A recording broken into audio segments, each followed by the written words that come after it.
स्वागत है हकीम साहब। बहुत धन्यवाद आपका जी। हकीम साहब, बात करना चाहूँगी किडनी प्रॉब्लम्स को लेके, जो कि हर एक व्यक्ति में आज के वक्त में देखी जा रही है। कभी किसी को कोई बीमारी हो जाती है, यहाँ तो मैं बात करूँगी किडनी को लेके, लेकिन किडनी से ही उसको हार्ट में भी प्रॉब्लम हो जाती है। और कुछ व्यक्ति ऐसे होते हैं जिन्हें अगर शुगर एक बार पकड़ ले तो उनका लिवर, किडनी दोनों ही कहीं ना कहीं डैमेज होने लगता है। तो इसके लिए क्या कुछ नुस्खे हो सकते हैं? देखिए, जब से ये तेज असर दवाएं आई मार्केट में, तकरीबन 100 साल हुए होंगे। मेरा मतलब है एलोपैथी से, तो ये बड़ी कामयाब रही। और जिसने भी इनको यूज़ किया, चाहे वो डॉक्टर हो या मरीज़ हो, लेकिन बहुत तेज़ी से इन्होंने फ़ायदा दिया। दर्द है, एक गोली खा लो, दर्द गायब।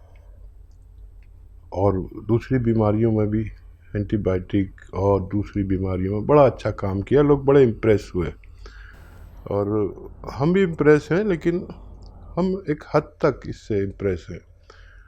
हम भी यूज़ करते हैं, कभी ज़रूरत पड़े, फौरी तौर पर हमें कुछ फ़ायदा चाहिए, सर में दर्द हो गया तो स्टूडियो आना है, क्या करें, जल्दी से एलोपैथ लेती है। क्योंकि यूनानी आयुर्वेद में कोई ऐसी दवा नहीं है जो 1 घंटे में सर दर्द दूर कर दे। तो मानते हैं हम ये बहुत अच्छी दवा है, कभी मैं किसी पैथी की बुराई नहीं करता, और लेकिन मैं सच्ची बात कर देता हूँ। अब इस तेज़ असर दवाओं से हमारी किडनी और हमारा लीवर को सबसे ज़्यादा झेलना पड़ा। एक ज़माना था कि एक भी मरीज़ ढूंढे से नहीं मिलता था लीवर और किडनी का, और आज हर 7वां मरीज़ लीवर और किडनी से प्रेरित है। वजह ये हुई कि हमने जल्दी फ़ायदे के लिए इसको मुस्तकिल इलाज बना लिया। ये मुस्तकिल इलाज के लिए नहीं है ये दवा, ये आर्जी इलाज के लिए। अभी आपको तकलीफ़ है, अभी लो, अभी फ़ायदा। अगर बीमारी आपकी मुस्तकिल है, लंबी बीमारी है, तो फिर आपको यूनानी इसके साथ में लेनी चाहिए। और यूनानी में कई चीज़ें ऐसी भी हैं जो इसके साइड इफ़ेक्ट को थाम लेती है, रोक लेती है, किडनी की, लीवर की और मेन पार्ट्स ऑफ बॉडी की हिफाजत करती है। मैं अक्सर कहता हूँ कि एक नुस्खा ऐसा भी है, जिन लोगों को हमेशा दवा खानी है, देखिए जिसको ब्लड प्रेशर हो गया उसको हमेशा दवा खानी है, जिसको डायबिटीज़ हो गई उसे ज़िंदगी भर दवाई खानी है। अगर ऐसा है, या दिल का कोई मर्ज़ है उसमें हमेशा दवा खानी है, तो एक अच्छा नुस्खा है, घर का नुस्खा है। ये अलसी और धनिया लीजिए, हम वज़न लीजिए, यानी बराबर बराबर वज़न में 100-100 ग्राम जैसे लिया आपने, पाउडर बना लीजिए। और जब इसे खाना हो तो एक आता है नमक ज़ैतून, असली लें, इसमें भी नकली आ गया है। एक चुटकी में जितना नमक ज़ैतून आए लीजिए, और 1 चम्मच में जितना ये पाउडर आए जो अलसी और धनिए का है, लेकर दिन में कम से कम 1 बार, ज़्यादा से ज़्यादा 2 बार लिया करें।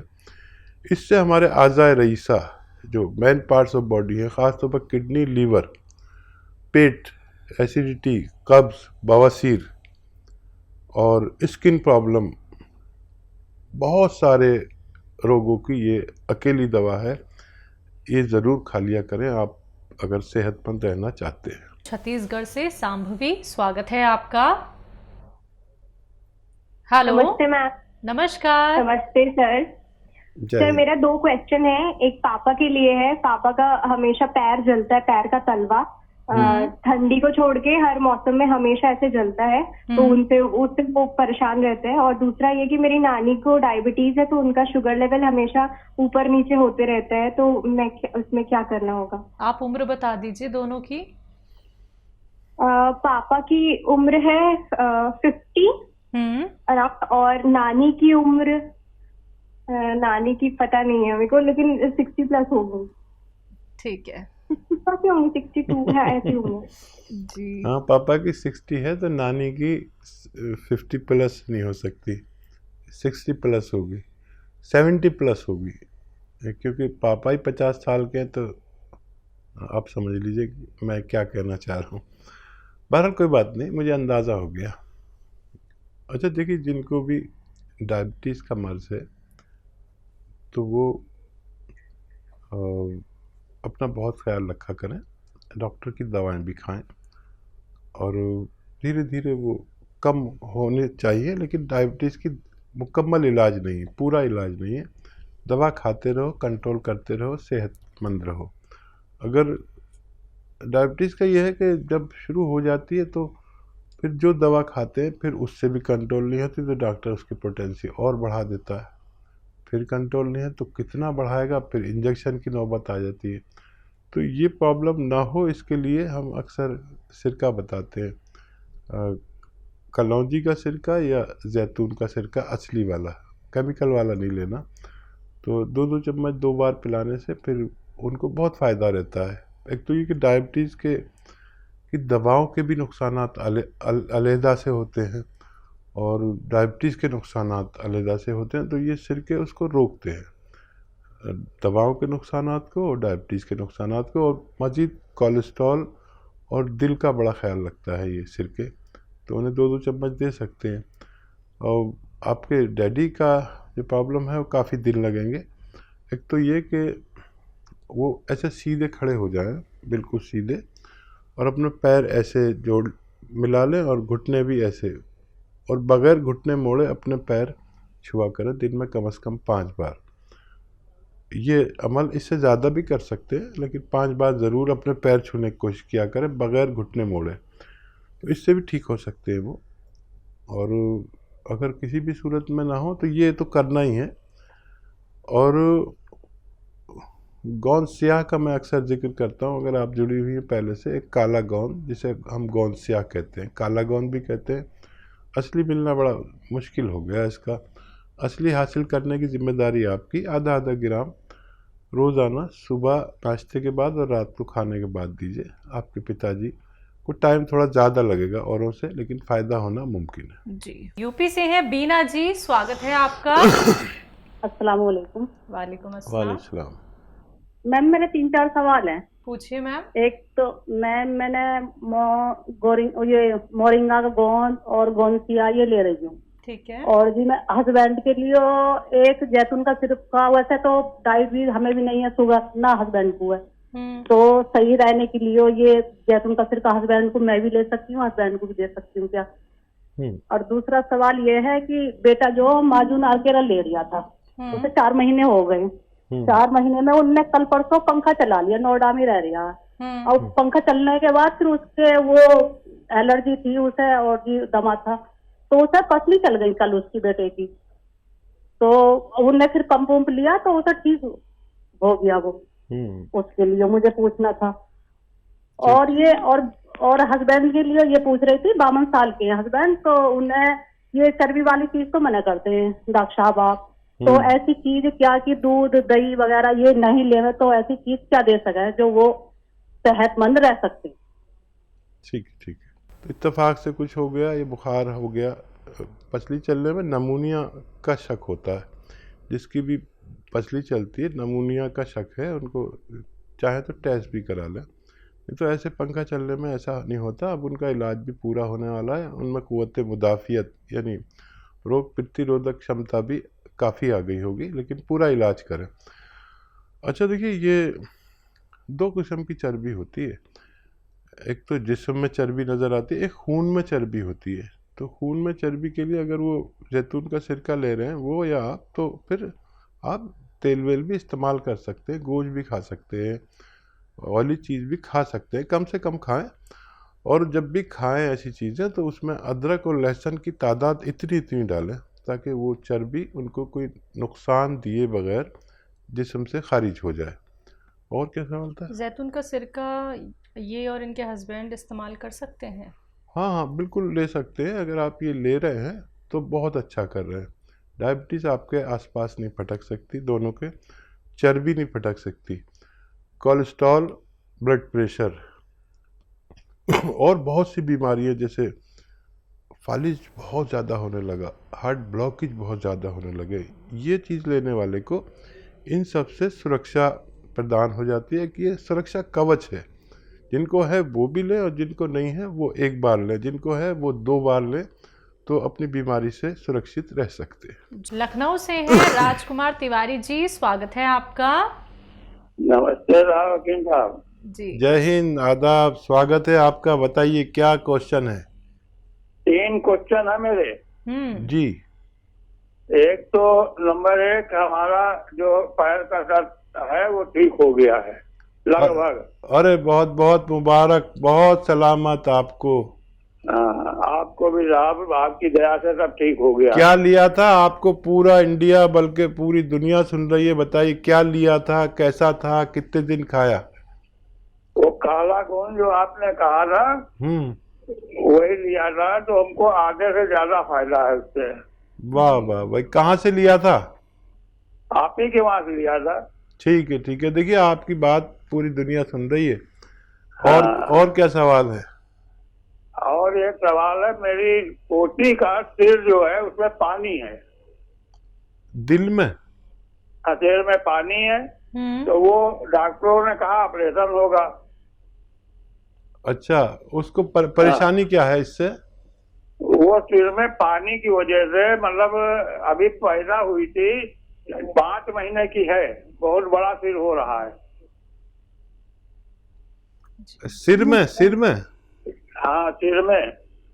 अभी कितनी बड़ी बताया? 5 महीने की है। दूध पीती है अपनी माँ का? बहुत कम पीती है। ठीक है, और क्या सवाल है? और हमारी वाइफ के पेट में गिल्टियां हैं। ठीक है। तो पानी बढ़ गया था, तो पानी बढ़ने की वजह से पानी तो निकलवा दिया था पेट से, लेकिन अब गिल्टियां पड़ी हैं। लोगों ने बताया टीवी है, लेकिन टीवी भी नहीं थी उनके। तो अब ये पोजीशन है। ठीक है। हाँ देखिए, बड़ा वो मामला कर दिया आपने मेरा। देखिए, ये बच्ची अगर अपनी माँ का दूध पीती है तो मैं रिस्क ले सकता हूँ। वैसे डॉक्टरों की बात भी आप मानें, उनका भी जो चाहे इलाज करें और उनके संपर्क में रहें, उनका मशवरा मानें। एक मैं कोशिश कर सकता हूँ, और बच्ची अगर अपनी माँ का दूध पीती है तो उसे गौन चिलगोज़ा आता है, गौन चिलगोज़ा, आधा ग्राम सुबह आधा ग्राम शाम इनकी माँ को दूध में मिलाकर पिलाइए। सिर्फ आधा ग्राम, इससे ज़्यादा न देना, बहुत तेज़ होता है। और माँ अपनी बच्ची को दूध पिलाए किसी भी तरह, जितना भी पिला सकती हैं। तो बच्ची को मैं दवा नहीं दे सकता, माँ को दे रहा हूँ। और भगवान से मदद मांगिए आप भी और मैं भी कि उसको फ़ायदा हो जाए। डॉक्टर की सारी बातें आप मानिए। और उस बच्ची के लिए मैं बहुत ज़्यादा भावुक हो गया कि बहुत छोटी बच्ची, मैं ज़्यादा कुछ नहीं कर सकता। और क्या सवाल है? पेट में गिल्टियां हैं इनकी वाइफ के। हाँ, उसके लिए आप, एक आता है कलौंजी का सिरका, लिख लीजिए कलौंजी का सिरका, और वो 2-3 चम्मच 1 गिलास पानी में डालिए और 2 चुटकी खाने का सोडा उसमें डालिए, और रोज़ाना 1 बार या 2 बार उन्हें दिया करें। और फिर बताते रहे हमें हर महीने 2 महीने में कितना फ़ायदा है। जैसे आपने अपने बारे में बताया कि आपको फ़ायदा हो गया। और क्या सवाल? 2 ही सवाल थे हकीम साहब। तो आपसे कहना चाहूँगी राजकुमार जी कि ये नुस्खे अपना लीजिएगा। उम्मीद करेंगे, दुआ करेंगे कि आपकी वाइफ भी बेहतर हो जाए और आपकी बच्ची भी सेहतमंद हो जाए। इंदौर से कर्नल वर्मा जी, स्वागत है आपका। नमस्कार जी नमस्कार। आदाब हकीम साहब। जय हिंद, आदाब, वेलकम, स्वागतम। भाई कैसे हैं? दुआएं आपकी और दुआ में याद रखें हमेशा। तो सवाल मेरा ये है कि जैसे एक नुस्खा और होता है, सुरंजान, श्री अश्वगंधा, हल्की, छोटी हाड़, हल्दी और कलौंजी। तो महज छोटी हाड़ को भुना जाए अरंडी के तेल में, या सभी को भुना जाए? हाँ, बस छोटी हड़ को। दरअसल ये हरड़ बहेड़ा जो है ना, ये एक ही चीज़ है। छोटी हड़ हो या बहेड़ा हो या हरड़ काबली, ये 3 नाम हैं। ये कच्ची कैरी होती, जैसे आम गिर जाता ना छोटा सा, तो उसमें गुठली नहीं होती, इसे छोटी हड़ कहते हैं। और बाकी जो हैं वो गुठली वाले होते हैं, जो सूख बड़ा आम पक के गिर जाता है, ऐसे ये सूख के गिर जाती है। तो इसका भूनना ज़रूरी है। दुनिया भर में, ख़ास तौर पर भारत में, इससे मरीज़ पैदा होते हैं, क्योंकि जितने भी लोग आते हैं अखबारों में, टीवी पर, वो आके कहते हैं त्रिफला खाओ, तो त्रिफला का एक फल ये है, और वो ये नहीं बताते कि इसको भूनना ज़रूरी है, घी में, तेल में, अरंडी के तेल में, बादाम के तेल में, जैसे जिसके हालात हों।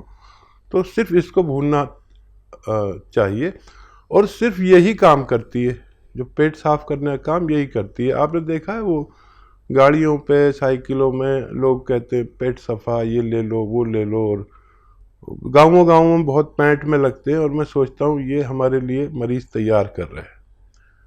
और वो खाते ही आदमी को बाथरूम जाना पड़ता है, खुल के इजाबत होती है, लैट्रिन होती है। और मैं हैरत में पड़ता हूँ कि ये पुड़िया में बेच रहे हैं, और खाली सिर्फ हरड़ ही पाउडर बना के बेचते हैं। कभी हरड़ का पाउडर आप बना के खा के देखना, आप सोचेंगे इससे अच्छी दवाई नहीं है। लेकिन अगर इससे भूना नहीं है तो फिर ये आंतों का लेमिनेशन गायब कर देती है, और फिर इसके बगैर आप बाथरूम से फारिग हो ही नहीं सकते। जी, कोई और सवाल कर्नल वर्मा जी? अभी तो फिलहाल इतना ही है। चलिए, बहुत बहुत शुक्रिया हमारे साथ जुड़ते रहने के लिए, और हमेशा से कुछ ना कुछ नया नुस्खा हकीम साहब से पूछने के लिए।